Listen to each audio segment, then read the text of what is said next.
GDP. I am sure ये word आपने बहुत बार सुना होगा। न्यूज़पेपर्स एंड मैगजीन्स में कई बार जीडीपी को लेके बहुत सारे आर्टिकल्स प्रिंट होते हैं एंड न्यूज़ चैनल्स में भी हम कई सारी डिबेट जीडीपी को लेके सुनते ही रहते हैं। हम ये भी सुनते हैं कि हमारी कंट्री की जीडीपी कभी इतना इंक्रीज हो गई है तो कभी इतना डिक्रीज, और हम ये भी सुनते हैं कि हमारी गवर्नमेंट हमारे जीडीपी का इतना परसेंट एजुकेशन सेक्टर, इतना परसेंट अलग सेक्टरों में स्पेंड कर रही है। तो जीडीपी वर्ड से सब लोग अवेयर होते हैं, बट फिर भी कई लोगों को जीडीपी का एक्चुअल मतलब नहीं पता होता है। तो आज इस वीडियो में मैं जीडीपी का आपको बहुत ही सिंप्लीफाइड तरीके से मीनिंग बताऊंगा, कैसे हम जीडीपी को कैलकुलेट करते हैं और कैसे कोई भी कंट्री की जीडीपी उस कंट्री की इकोनॉमी को रिफ्लेक्ट करती है। एंड मैं कंपेयर करूंगा हमारे इंडिया की जीडीपी को किसी और दूसरी कंट्री की जीडीपी से, एंड आपको ये भी बताऊंगा कि कैसे जीडीपी मैनिपुलेट भी की जा सकती है। तो आज इस वीडियो में मैं पूरा जीडीपी टॉपिक पे बहुत ही सिंप्लीफाइड तरीके से आपको सब कुछ इंफॉर्मेशन दूंगा। तो let's get started. Full form of GDP is Gross Domestic Product, and its definition is annual monetary value of a finished goods and services produced within the country. इसका मतलब है कि एक साल में किसी भी कंट्री में जितने भी final goods and services produced हुए हैं, उनकी जो मॉनेटरी वैल्यू है वही उस कंट्री की जीडीपी कहलाएगी। तो यहाँ पे मॉनेटरी वैल्यू का मतलब क्या होता है? मॉनेटरी वैल्यू का मतलब है जो भी गुड्स एंड सर्विसेज हम ले रहे हैं उसकी प्राइस। तो यहाँ पे एक एग्जांपल के थ्रू मैं आपको एक एक्सप्लेन करता हूँ। मान लीजिए दिस ईयर 2020 में इंडिया के अंदर कोई भी प्रोडक्शन नहीं होता है एक्सेप्ट 1000 बॉटल्स, यानी कि 1000 बॉटल का प्रोडक्शन हो रहा है और एक बॉटल की प्राइस है 50 रुपीज। तो इसको हम अगर मल्टीप्लीकेशन करेंगे तो यहाँ पर 1000 बोटल्स की टोटल वैल्यू आ जाती है 50,000 रुपीज। तो यही 50,000 रुपीज इंडिया की जीडीपी कहलाएगी। तो ये एक एजम्पशन था, बट आप एक प्रोडक्ट के थ्रू समझ जाइए। वैसे ही हमें इंडिया के सारे गुड्स एंड सर्विसेज की प्राइस लेनी पड़ेगी और वही इंडिया की जीडीपी होगी। नाउ इंडिया की जीडीपी में वही गुड्स एंड सर्विसेज कंसिडर किए जाएंगे जो गुड्स एंड सर्विसेज इंडिया में प्रोड्यूस होते हैं। अब या तो वो कोई डोमेस्टिक कंट्री यानी कि इंडियन कंपनी प्रोड्यूस करे, या अगर कोई फॉरेन की कंपनी इंडिया में आके इंडिया में ही प्रोडक्शन करती है तो उस फॉरेन कंपनी के प्रोडक्ट्स भी इंडिया की जीडीपी के अंदर ही काउंट किए जाएंगे। फॉर एग्जाम्पल, सुजुकी कंपनी एक जापान की कंपनी है, बट वो इंडिया में भी अपने प्रोडक्ट बनाती है, बाइक्स वगैरह बेचती है और उसका प्रोडक्शन प्लांट वगैरह मैनेजमेंट इंडिया में भी है। तो जो बाइक्स वो इंडिया में बना रहे हैं तो वो बाइक्स वो इंडिया की जीडीपी में ही काउंट होंगी, और वो जो अपने जापान में बाइक्स बना रहे हैं वो जापान की जीडीपी में काउंट होगी। तो यहाँ पर ये समझना बहुत जरूरी है, ये कंफ्यूजन होता है कि जीडीपी में फॉरेन कंपनीज का प्रोडक्ट हम काउंट करेंगे कि नहीं करेंगे। तो काउंट करेंगे, लेकिन अगर वो इंडिया के अंदर प्रोड्यूस हुई है तो। अब अगर चाइना से कोई कंपनी है, उसने प्रोडक्ट चाइना में बनाया हो और वो इंडिया में डायरेक्टली बेच रही है, कोई प्रोडक्शन नहीं हुआ इंडिया में, तो अगर इंडियंस उस प्रोडक्ट को खरीदते हैं तो हमारा जो पैसा खर्च हुआ है वो चाइना की जीडीपी को जाएगा। इसीलिए चाइना के मैक्सिमम जितने प्रोडक्ट्स होते हैं वो चाइना से ही बन के इंडिया में आते हैं। इसलिए हम जितने भी चाइनीज प्रोडक्ट खरीदते हैं जो इंडिया में नहीं बने हैं, तो उन सब का पैसा हम चाइनीज जीडीपी को कंट्रीब्यूट कर रहे हैं। इसीलिए आपने देखा होगा कि हमारे इंडिया की गवर्नमेंट बहुत फोकस कर रही थी मेक इन इंडिया में, और चाह रही थी कि ज्यादा से ज्यादा बाहर की कंट्रीज इंडिया में आके अपना प्रोडक्शन यूनिट खोलें। तो यहाँ पे जो एफडीआईज होती हैं वो भी यही काम करती हैं। इसीलिए अगर इंडिया में प्रोडक्शन हो रहा है तो वो जीडीपी में हेल्प करेगा, नो मैटर कि वो फॉरेन कंपनी है या इंडियन कंपनी। नाउ अब आपके दिमाग में एक और क्वेश्चन आ सकता है कि बार बार जब हम प्रोड्यूस प्रोड्यूस बोल रहे हैं, तो अगर 100 यूनिट गुड्स प्रोड्यूस हुए हैं और उसमें से 90 यूनिट्स गुड्स ही सोल्ड हुए हैं, तो क्या जो गुड्स सोल्ड नहीं हुए हैं वो जीडीपी के अंदर आएंगे कि नहीं आएंगे? तो यहाँ पर इसका आंसर मैं आपको थोड़ी देर में दूंगा, बिकॉज उससे पहले हमें कुछ चीजें समझनी होंगी। जीडीपी कैलकुलेट करने के तीन मेथड हैं, income method, expenditure method and production method. इसमें से सबसे ज्यादा पॉपुलर है एक्सपेंडिचर मेथड। अब एक्सपेंडिचर मतलब होता है पैसा खर्च करना। अगर मैं 50 रुपए खर्च कर रहा हूं तो वो मैंने कुछ ना कुछ गुड्स एंड सर्विसेज परचेज करने में ही स्पेंड किए होंगे। तो एक्सपेंडिचर यानी कि आप गुड्स एंड सर्विसेज में से ही कुछ कंज्यूम। तो एक्सपेंडिचर मेथड से कैसे जीडीपी कैलकुलेट किया जाता है? यहाँ पर चार चीजें होती हैं। पहला सी यानी कि कंजम्पशन एक्सपेंडिचर। जितने भी पब्लिक है, वो लोग जितने भी गुड्स एंड सर्विसेज खरीदते हैं वो कंजम्पशन एक्सपेंडिचर में आ जाते हैं। Then second is I. I means investment expenditure, यानी कि जितना भी खर्चा कंपनीज, प्राइवेट कंपनीज करती है वो इन्वेस्टमेंट एक्सपेंडिचर में आ जाता है। थर्ड जी यानी कि गवर्नमेंट एक्सपेंडिचर। इसमें गवर्नमेंट जितना भी एक्सपेंडिचर खर्चा करती है वो आता है। And the last is X minus M. X यानी कि एक्सपोर्ट माइनस इंपोर्ट। तो हमारा जो एक्सपोर्ट हो रहा है वो इंडियन जीडीपी में काउंट होगा। तो एक्सपोर्ट में से इंपोर्ट माइनस करना है और अगर हम इन चारों को प्लस कर देंगे तो हमारा जीडीपी निकल आएगा बाय एक्सपेंडिचर मेथड। नाउ अब जो गुड्स सोल्ड नहीं होते हैं तो क्या वो हमारी इकोनॉमी की जीडीपी में काउंट होगा कि नहीं? तो द आंसर इज यस, वो काउंट होगा। फॉर एग्जांपल, अगर हमने 100 यूनिट्स प्रोड्यूस किए हैं बट उसमें से 90 यूनिट्स ही सोल्ड हुए हैं, तो 10 यूनिट्स जो हैं वो कंपनी के पास होंगे, वो कंपनी का स्टॉक होगा।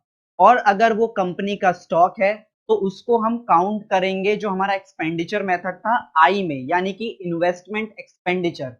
तो उसमें वो कंपनी के कॉस्ट में काउंट हो जाएगा, तो इसीलिए वो काउंट होगा but on investment expenditure. GDP को लेके अब मैं आपसे एक और बहुत ही इंटरेस्टिंग फैक्ट शेयर करता हूं। अगर हम कंपेयर करें इंडिया और जापान की जीडीपी को, तो जापान जो है वो area wise and population wise बहुत ही छोटी है in comparison to India. But Japan की जीडीपी ज्यादा है और इंडिया की जीडीपी जापान से काफी कम है। ऐसा क्यों है? क्योंकि अभी तक आप जीडीपी अगर समझ गए हो तो आपको ये समझ में आ गया होगा कि जितने भी गुड्स एंड सर्विसेज प्रोड्यूस होते हैं वही जीडीपी होती है। तो इंडिया में तो जापान के कंपैरिजन में बहुत ज्यादा गुड्स एंड सर्विसेज प्रोड्यूस होते हैं बिकॉज पॉपुलेशन ज्यादा है। एंड जापान में बहुत कम गुड्स एंड सर्विसेज प्रोड्यूस होते हैं in comparison to India. But फिर भी जापान की जीडीपी बहुत ज्यादा है इंडिया से। How is it possible? तो इसका आंसर मैं आपको एक एग्जाम्पल से देता हूं। एग्जाम्पल ये है, मान लीजिए इंडिया में सिर्फ और सिर्फ 1000 बॉटल्स प्रोड्यूस हो रही हैं और उन बॉटल की जो एक बॉटल की वैल्यू है वो है 50 रुपीज, यानी कि इंडिया की जीडीपी 50,000। एंड वहीं जापान में सिर्फ एक कार बनती है और वो एक कार की वैल्यू है 5 लाख रुपीज। तो वो प्रोड्यूस सिर्फ एक कार कर रहे हैं 5 लाख रुपीज की, तो उनकी जीडीपी हो जाती है 5 लाख रुपीज। हम प्रोड्यूस तो ज्यादा कर रहे हैं क्योंकि हम 1000 बॉटल बना रहे हैं और वो प्रोड्यूस सिर्फ एक कार कर रहे हैं, लेकिन जो मनी मॉनेटरी वैल्यू है वो हमारे प्रोडक्ट की कम है और उनके प्रोडक्ट की ज्यादा।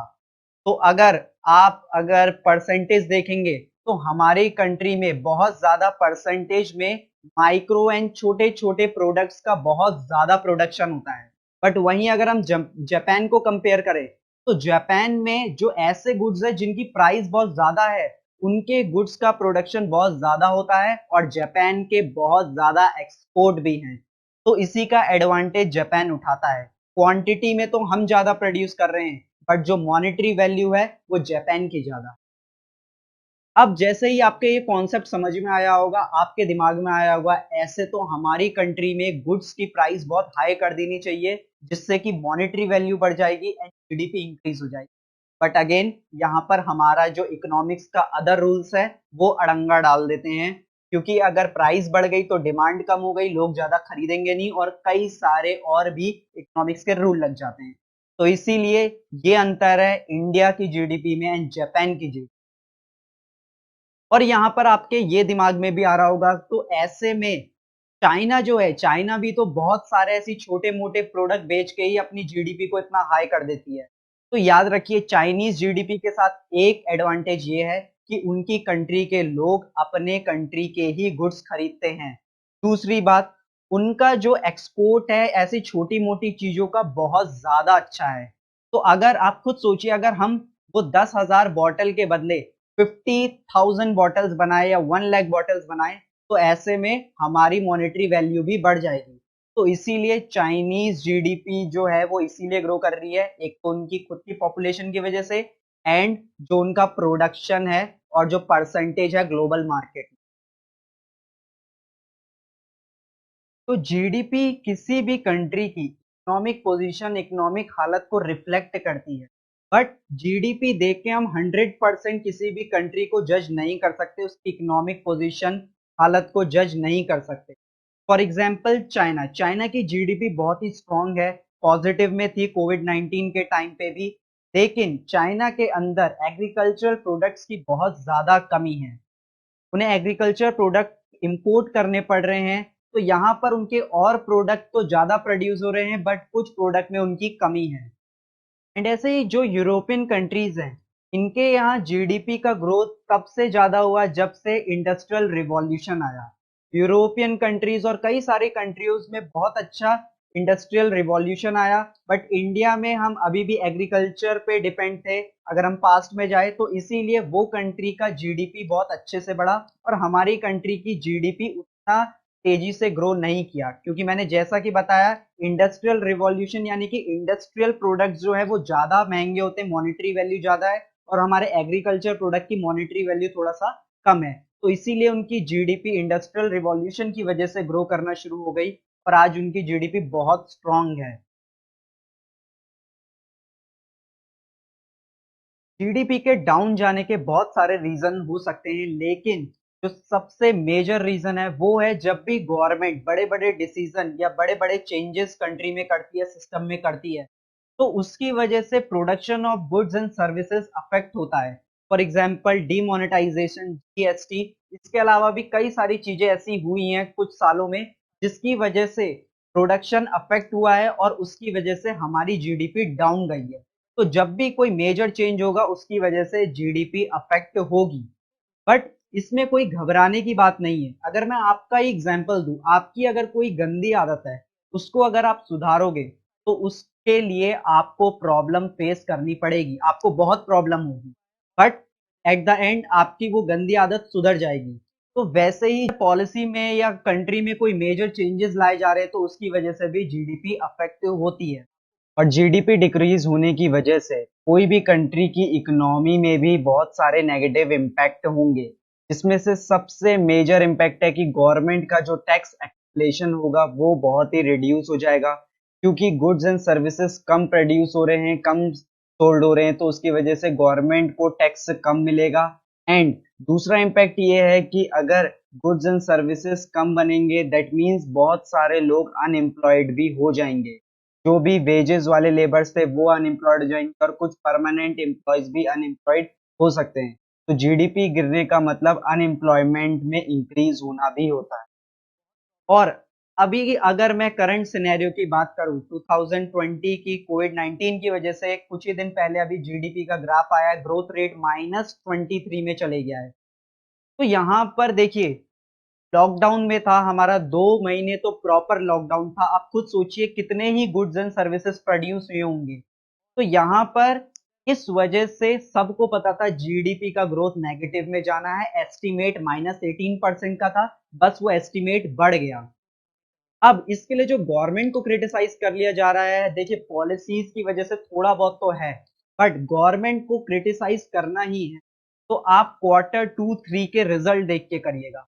बिकॉज अगर जीडीपी ग्रोथ नीचे गिर गया है तो जीडीपी को अभी हमें संभालना होगा। तो गवर्नमेंट अगर इसको रिवाइज नहीं कर पाई, इसको सही नहीं कर पाई, तब यहाँ पर हम कहेंगे कि गवर्नमेंट फेल हुई है। तो अभी सिर्फ क्वार्टर 1 के रिजल्ट पे बोल देना, गवर्नमेंट को क्रिटिसाइज कर देना, ये मेरे हिसाब से अभी सही नहीं है।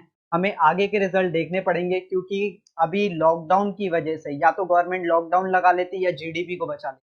तो यहाँ पर इसको संभालना इंपॉर्टेंट है, क्रिटिसाइज करना इकोनॉमिक्स के हिसाब से गलत है। अभी जो जीडीपी डाउन गई है उसके आप ग्राफ देख लीजिए, यहाँ पर कई सारे प्रोडक्शन है और उन प्रोडक्शन कोविड 19 की वजह से नेगेटिव में है।